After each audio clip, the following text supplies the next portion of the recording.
అర్ధాంతర పడి ప్రేమించుకొచ్చిందయ్యా. అయ్యగారు మిమ్మల్ని ఆ కారు వెంటనే టెస్ట్ చేయమన్నారండి. అదే పొద్దుంచుకొచ్చా వెళ్ళు. అది కాదండి, అయ్యగారు తెల్లవారుజామునే తిరుపతి వెళ్తారంటండి. సరే పద. అమ్మా శారదా, ఏదో అర్జెంట్ పని వచ్చింది, వెళ్తున్నాను. భద్రంగా తలుపులు వేసుకోండి.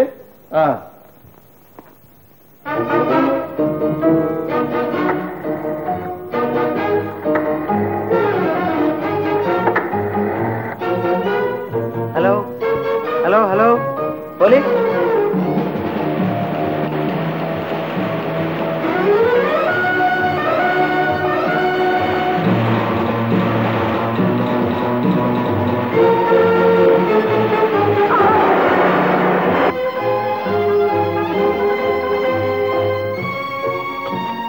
అదేమిటి సార్ జీప్ ఆగింది? ఏమైనా ట్రబుల్ వచ్చిందా? చూడమంటారా? మేము ఈ కార్ చెక్ చేయాలి. చెక్ చేయటమా? అదేమిటి సార్? దొంగ రవాణా దొరుకుతున్నట్లు మాకు రిపోర్ట్ వచ్చింది. దొంగ రవాణా? మా కారులోనా? మీకు రిపోర్ట్ వచ్చిందా? అలా అంటున్నారు ఏమిటి సార్? ఇది పరంధామయ్య గారి సొంత కారు. ఆయన నిప్పు లాంటి మనిషి. ఆల్ రైట్, మా డ్యూటీ మాది. 199. ఎస్ సార్, చెక్ చేయండి.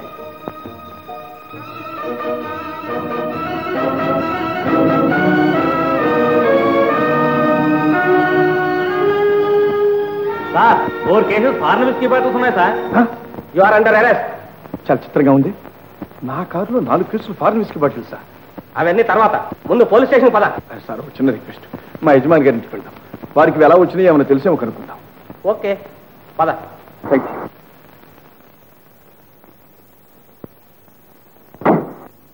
ఎస్, ఆ కారు మాదేనండి. బ్రేక్స్ ఫెయిల్ అయితే టెస్ట్కి తీసుకెళ్ళమన్నాను. మరి ఆ బాటిల్స్ అందులోకి ఎలా వచ్చాయో నాకేమీ అర్థం కావడం లేదు సార్. అదే నాకు అర్థం కావటం లేదు సార్. ఇదిగో ప్రసాద్, ఇంతకాలం నువ్వు ఎంతో నమ్మకంగా ఉన్నావని సంతోషించాను. మా గ్యారేజీలోనే పని నేర్చుకుని ఇంత వృద్ధిలోకి వచ్చి చీఫ్ మెకానిక్ అయ్యామని ఎంతో గర్వించాను. కానీ డబ్బు కాశపడి ఇలాంటి దొంగ వ్యాపారాలు చేస్తామని కల్లో కూడా అనుకోలేదు. అదేమిటి సార్, నా ప్రాణం పోయినా సరే అటువంటి పాడు పనులు నేను ఎప్పుడు చేయను. ఆ కారులో ఉన్నట్టే నాకు తెలియదు. ఇందులో ఏదో మోసం ఉంది. డబ్బు కోసం కక్కుర్తిపడి నా ప్రిస్టేజ్ అంతా మంట కల్పించావు. గారు మాటలు కొంచెం జాగ్రత్తగా రాని మరి. అతను ఏం చేస్తారో చేసుకోండి, నాకేం సంబంధం లేదు. I'm not concern. తీసుకెళ్ళండి. Thank you sir. తప్పనిసరిగా మిమ్మల్ని ఎంక్వైరీ చేయాల్సి వచ్చినందుకు క్షమించండి. That's all right. మిస్టర్ పదా. పరధాని గారు, నీ పన్నాగం ఏమిటో ఇప్పుడు అర్థమైంది. నువ్వు ఇంత తేనె పూసిన గట్టివనుకోలేదు. నా చెల్లెల్ని నీ ఇంటి కోడలు తీసుకుంటానని నాకు హామీ ఇచ్చి ఇంత మోసం చేస్తావా? ఇదిగో ఇదే చెప్తున్నాను, నిజం ఏనాటికైనా బయటపడకపోతే నాకు చేసిన ద్రోహానికి నువ్వు ఫలితం అనిపించకపోవు. జాగ్రత్త. వాడెంత, వాడి బతుకెంత. తన చెల్లెలు నా కోడలుగా చేయాలని చూస్తాడా? అది నిజమేనన్నా. కానీ ఇంకా కానీ ఏమిటా నీ మొహం? చేసిన వెధవ పని చాలక ఉంగరాలు ఉత్తరాలు సాక్ష్యాలుగా సృష్టిస్తావుట్రా. రైట్, మనకి ఏంట్రా తక్కువ? మనం రాజా రఘునాథరావు గారి వారసులు అన్నమాట మర్చిపోక. ఆ ముసలి పీను గుట్టుకు మనగానే ఆస్తంత మందే.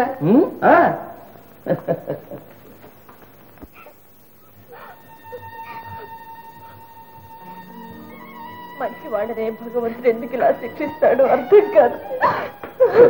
అదేనమ్మా గమ్మత్తు.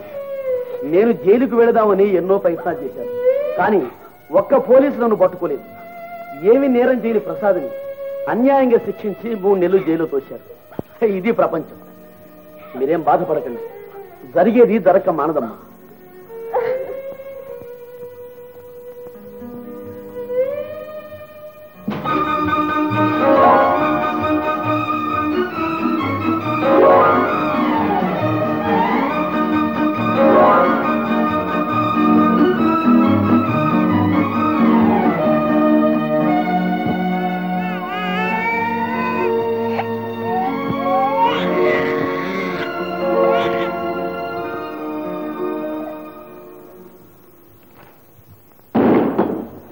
నువ్వా?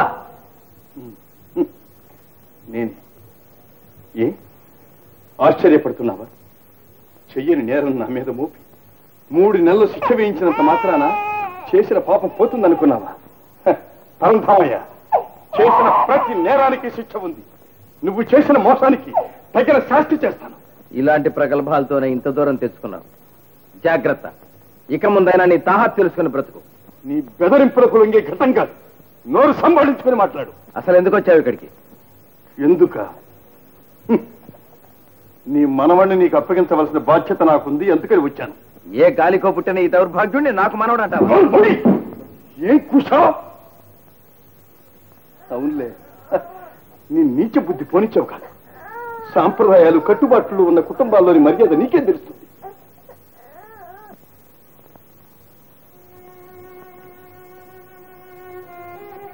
గొప్ప నీ చేతులు పట్టుకుని వేడుకుంటున్నా.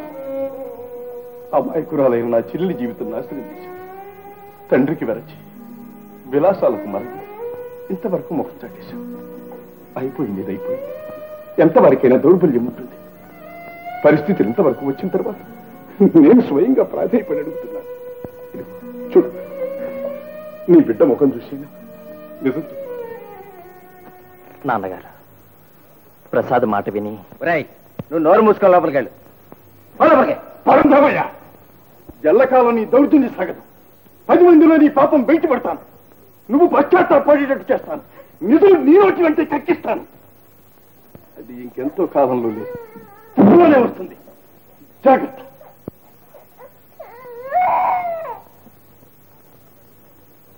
నాన్నగారు, ఆ వ్యధ బెదిరింపులకు తడుస్తావా? అయినా నీకేం కర్మనరా? లక్షల కట్నం ఇచ్చి బంగారం లాంటి పిల్లనిస్తామని ఇంటి చుట్టూ తిరుగుతున్నాడు సుబ్బరామయ్య. వెంటనే ఆ సంబంధం ఖాయం చేస్తాను, నువ్వే నోరెత్తక.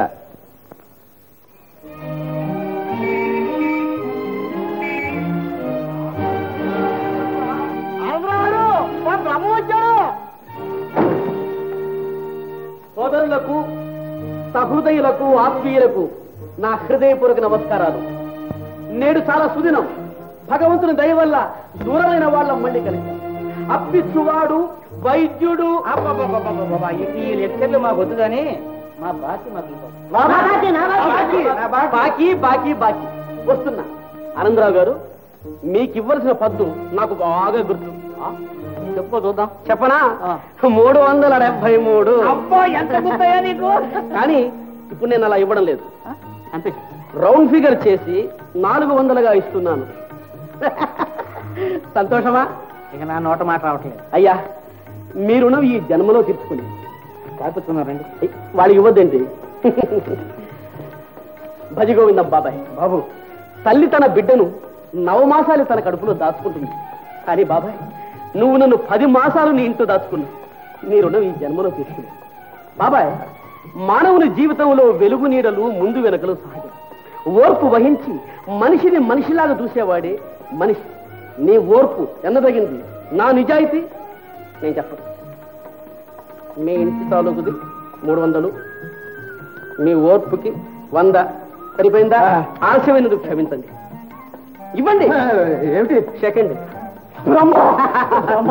ఈ బాబాయ్ మాత్రం మర్చిపోవద్దు. చూడు బాబాయ్, మర్చిపోయాను. వర్షం వచ్చేటప్పుడు గదిలో తూర్పు వైపు కురిసేది, అది కాస్త బాగుంది. మా బాబాయ్ అన్ని జ్ఞాపకమే. బాబయ్య, అయ్యా, ప్రియురాలు కూడా అందించదయ్యా నీ అంత ముచ్చటగా కిడ్నీలు. ఉమర్ ఖయాంకు మధుపాత్ర సాకి అందించినట్టు నీకు నేనెంత బాకీ ఉన్నా అందించేవాడు అయ్యా. సోడాలు, కూల్ డ్రింకులు, కోకోకోలాలు, ఫాంటాలు, సిగరెట్లు. బాబయ్య, కోపంలో కూడా విసిరేవాడు అయ్యా ఒక్క మంగళూరు బీడి. ఎలా మర్చిపోగలను? నీకు ఇవ్వవలసింది 78. రౌండ్ ఫిగర్ చేద్దాం. 100. బెమ్మయ్యా, నువ్వు సాక్షాత్తు ఈశ్వరుడు అయ్యా. ఏం పర్లేదయ్యా. చూడు వెంకటస్వామి, 33 గడ్డాలు, 9 క్రాపింగ్లు, అవి రూపాయలుగా మారుద్దాం. రౌండ్ ఫిగర్ చేద్దాం. 100గా ఇద్దాం. 100. అబ్బాయి గారు, పిచ్చివాడా. ఎక్కడ ఇచ్చారు బాబు cropping? Johnny hair cutting salon. తొందరపడి జరిగిపోయింది. నెక్స్ట్ కటింగ్ నీదే. మరొకండి బాబు. దండలు బాబు. కొండయ్యా, మనిషి ఇంతైనా మనసు కొండంతయ్యా. నీకు వారు వీరని లేదు, ఈ పార్టీ ఆ పార్టీ అని లేదు, ఆ మతము ఈ మతము అని లేదు. అందరినీ శుభ్రంగా ఉతుకుతున్నావు. 100. నువ్వు మనిషివయ్యా. దండాలండి. దయచేయండి. జై కైలాసవాస. మీకు నాకు రుణం లేదనుకున్నాను. ఉంది. ఇందండి. తనకు మించిన ధనం పనికిరాదు. ఏందండి? జై కైలాసవాస. సాంబ సదా శివ సాంబ సదా. ఏమిటండి దయ్యం?